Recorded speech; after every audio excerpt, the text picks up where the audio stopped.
Hello everyone, welcome back to organised knowledge channel. आज की video में हम पार्ट 2 करेंगे। Chapter first for class 7th विज्ञान का जो है चैप्टर 7 का पार्ट 2 हम करेंगे। पार्ट फर्स्ट हम ऑलरेडी कर चुके हैं, उसका लिंक आपको डिस्क्रिप्शन बॉक्स में मिल जाएगा। और आज हम आगे उससे जो है कंटिन्यू करेंगे चैप्टर फर्स्ट क्लास 7th। तो हमने यहाँ तक जो है इसको कर लिया था। विषमपोषी प्रणाली भी हम पढ़ चुके हैं। अब हम जो करेंगे वो करेंगे हम 1.4 मृत जीवी। ठीक है, आपने बाजार में छत्रक यानी मशरूम बिकते देखे होंगे, तो सभी बच्चों ने मशरूम जो है वो देखा हुआ है। कुछ इस तरह का क्या है, मशरूम होता है। वर्षा के दिनों में वृक्षों की सड़ी गली टूटी टहनियों अथवा तनों या छाल पर छाते के समान संरचनाओं के गुच्छे भी आपने जरूर देखे होंगे। तो इस तरह से आपने मशरूम जो है वो पेड़ों पर भी उगे हुए देखे होंगे जो गल सड़ जाते हैं पेड़। आइए देखें कि जीवन यापन हेतु इन्हें किस प्रकार के पोषकों की आवश्यकता होती है और वे उन्हें कहाँ से प्राप्त होते हैं। भूजो जानना चाहता है कि ये जीव अपना भोजन किस प्रकार प्राप्त करते हैं। इनके प्राणियों के समान मुख नहीं होता, ये हरे पादप के समान भी नहीं होते, इनमें क्लोरोफिल भी अनुपस्थित होता है, अतः ये प्रकाश संश्लेषण द्वारा अपना भोजन संश्लेषित नहीं कर सकते। फिर ये किस प्रकार अपना भोजन जो है वो ग्रहण करते हैं। ठीक है, तो इनके अंदर जैसे मशरूम है, ना तो उनमें मुख होता है ना क्लोरोफिल होता है, तो कैसे वो अपना भोजन ग्रहण करते हैं। क्रियाकलाप 1.2 दिया गया है। ब्रेड या डबल रोटी का एक टुकड़ा लेकर इसे जल में भिगो लें। इसे किसी नम एवं उष्ण स्थान पर 2 से 3 दिन के लिए रख दीजिए और उस समय तक रखा रहने दीजिए जब तक कि इस पर रोएं जैसी संरचना न दिखाई देने लगे। तो आपने जो रोटी खराब हो जाती है, डबल रोटी खराब हो जाती है, तो आपने उस पर जरूर देखा होगा बच्चों कि किस तरह से धब्बे उस पर नजर आने लगते हैं, कैसे उसमें छोटी छोटी सफेद संरचनाएं उभर आती हैं।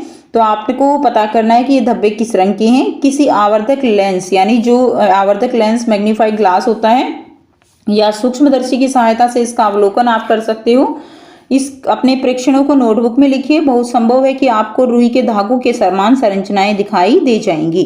तो इस तरह से जो है रुई के धागों के समान ये संरचनाएं होती हैं और यह जीव जो होती हैं वो क्या कहलाते हैं, वो कवक या फंजाई कहलाते हैं। इनकी पोषण प्रणाली अथवा पोषण विधि भिन्न प्रकार की होती है। ये मृत एवं विघटनकारी मतलब जो सड़ी हुई वस्तुएं हैं, सड़ी गली वस्तुएं हैं, उनकी सतह पर कुछ पाचक रसों का ये स्राव करते हैं तथा उसे साधारण में विलय के रूप में परिवर्तित कर देते हैं। उसके बाद इस विलयन का जो है भोजन वो ग्रहण करते हैं। यानी ये क्या करते हैं, ये पहले ही जो सड़ी गली चीजें हैं उनके ऊपर एक पाचक रस स्रावित कर देते हैं और वो पाचक रस क्या करता है, उस भोजन को एक विलयन के रूप में जो है बदल देता है और उस विलयन का भोजन के रूप में फिर ये अवशोषण करते हैं। इस प्रकार की जो पोषण प्रणाली है जिसमें जीव किसी मृत एवं विघटित जैविक पदार्थों से पोषण तत्व प्राप्त करते हैं, मृत जीवी कहलाते हैं। ठीक है, तो हमने जो अभी ऊपर देखा कि किस तरह से जो मशरूम है वो क्या करते हैं, मशरूम जो है वो जो गली सड़े पेड़ पौधे हैं उनके ऊपर इसी तरह से अपना जीवन यापन करते हैं। बेशक उनके अंदर क्लोरोफिल नहीं है, ठीक है, उनके अंदर मुख भी नहीं है, तो वो मृत जीवी प्रणाली के द्वारा अपना भोजन ग्रहण करते हैं। नेक्स्ट करेंगे, तो ये जो प्रणाली होती है उसको हम क्या कहते हैं, उसको हम मृत जीवी पोषण प्रणाली कहते हैं। मृत जीवी पोषण प्रणाली का उपयोग करने वाले जीव क्या कहलाते हैं, मृत जीवी कहलाते हैं। जिस तरह मशरूम, कवक यानी कवक क्या है, फंजाई अचार, चमड़ा, कपड़े और अन्य पदार्थों पर उगते हैं। बारिश के दिनों में आप सब बच्चों ने देखा होगा कि हमारे कपड़ों पर ऐसे फंगस जो है, फंजाई वो लग जाती है, हमारे चमड़े की बेल्ट जो है वो खराब हो जाती है, जूते खराब हो जाते हैं। ठीक है, अचार जो है वो खराब होने लगता है। तो वो सब किसके कारण बच्चों, वो सब कवक यानी फंजाई के कारण। ये उन स्थानों में भी उगते हैं जो नम एवं उष्ण हो, यानी जहां पर नमी होती है तो इनकी जो ग्रोथ है वो ज्यादा होती है। कवकों की वृद्धि के लिए वर्षा ऋतु सबसे अच्छी परिस्थितियां प्रदान करती है। इसी कारण वर्षा ऋतु के दौरान अनेक वस्तुएं कवकों की वृद्धि के कारण नष्ट अथवा अनुपयोगी हो जाती हैं। अपने अभिभावकों से कवक द्वारा होने वाले नुकसान पर चर्चा कीजिए। तो हमने अभी ऊपर देख लिया कि किस तरह से कवक जो है वो हमारे कपड़ों को, जूतों को, चमड़े की वस्तुओं को, अचार को खराब कर देती है। पहेली को याद है कि उसके सुंदर जूते जिन्हें वह विशेष अवसरों पर पहनती थी वर्षा ऋतु में कवक के कारण खराब हो गई। वह जानना चाहती है कि वर्षा ऋतु में कवक अचानक कैसे प्रकट हो जाते हैं। ठीक है, तो देखिए जो कवक हैं वो क्या है, कवक के जो बीजाणु होते हैं बच्चों वो वायु के अंदर उपस्थित होते हैं और जब वे किसी ऐसे जैव पदार्थ अथवा उत्पाद पर बैठते हैं जो नम हो, उष्ण हो, तो वे अंकुरित होकर नए कवक को जन्म देते हैं। तो वायु से जो है जहां पर भी उनको अच्छी कंडीशन मिलेगी अपने आप को ग्रो करने की, वहां पर वे खुद को ग्रो करने लगते हैं और नए कवकों को जन्म देते हैं। क्या अब आप बता सकते हैं कि हम अपनी वस्तुओं को कवक द्वारा खराब होने से किस प्रकार बचा सकते हैं? तो यानी हमें वस्तुओं को जो है नमी से बचाना चाहिए। अगर नमी से हम बचाकर वस्तुओं को रखते हैं तो वो जो है हम उनको कवक से बचा सकते हैं। भूजो को याद है कि उसके दादाजी ने बताया था कि एक बार उनकी गेहूं की फसल वो कवक द्वारा नष्ट हो गई थी। वह जानना चाहता है कि क्या कवक रोग कारक भी होते हैं? तो बिल्कुल बच्चों, कवक जो है वो केवल हमारी वस्तुओं को ही नहीं खराब करते बल्कि वो फसल को भी खराब कर देते हैं और ये कवक रोग कारक भी होते हैं। पहेली ने बताया कि यीस्ट एवं छत्रक जैसे अनेक कवक उपयोगी भी हैं, परंतु कुछ कवक पादप जंतुओं और मनुष्य में रोग उत्पन्न करते हैं और कुछ कवक का उपयोग जो है वो औषधि के रूप में भी किया जाता है।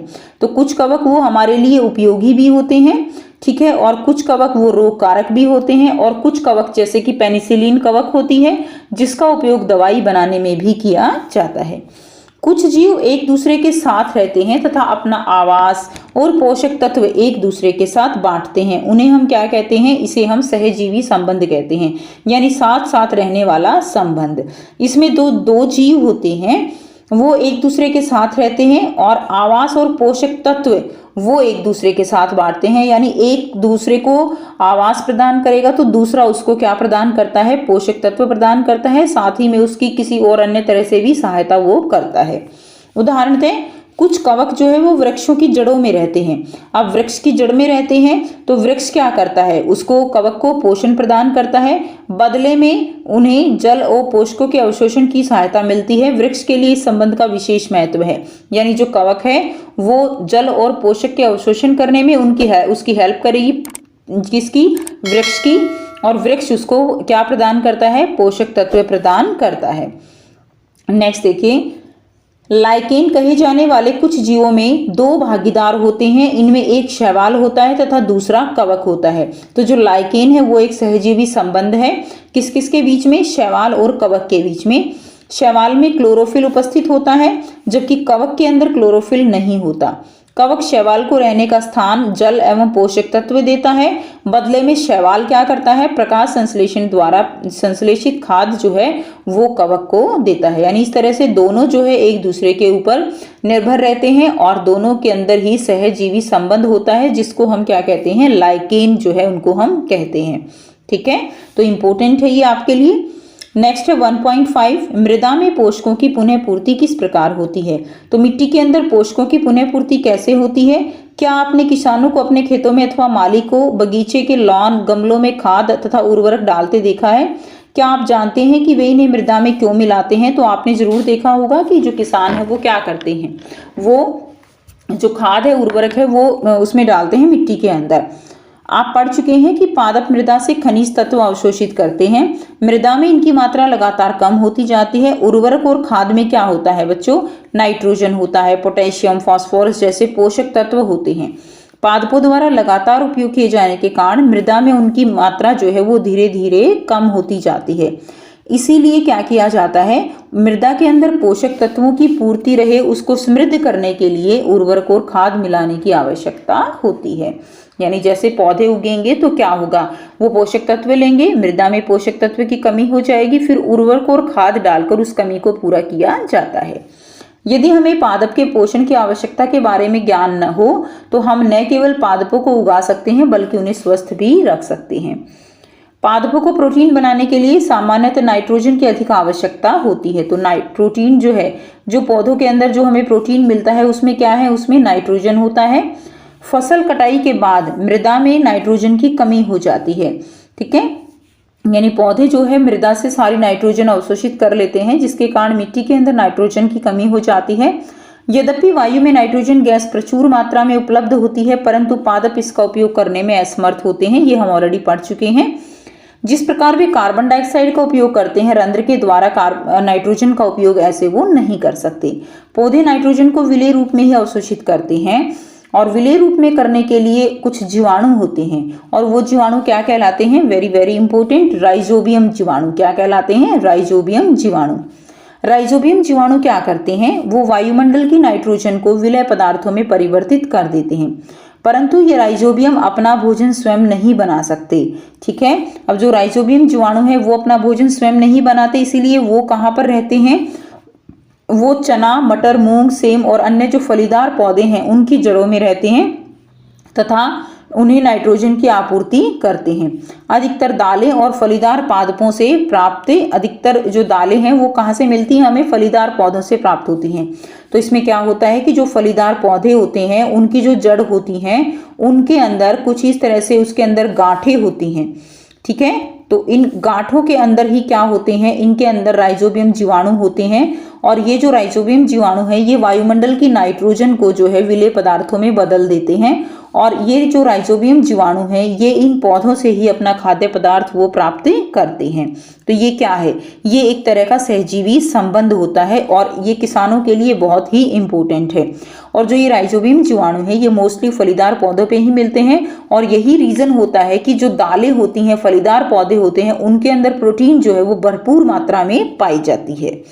ठीक है, नेक्स्ट देखेंगे, दालों की फसलों के लिए उन्हें मृदा में नाइट्रोजनी उर्वरक देने की आवश्यकता नहीं पड़ती।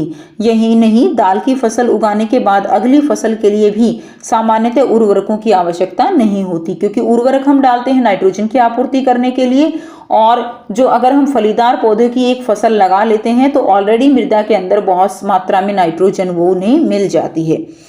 इस अध्याय में आपने पढ़ा कि अधिकतर पादप कैसे होते हैं, स्वपोषी होते हैं। बहुत कम ही पादप अन्य पोषण प्रणाली अपनाते हैं, जैसे कि परजीवी या मृतजीवी। परजीवी का उदाहरण हमने पढ़ा अमरबेल, और अगर आप जीवों की बात करो तो जू हो जाएगी, मच्छर है, ये सब क्या है, परजीवी हैं।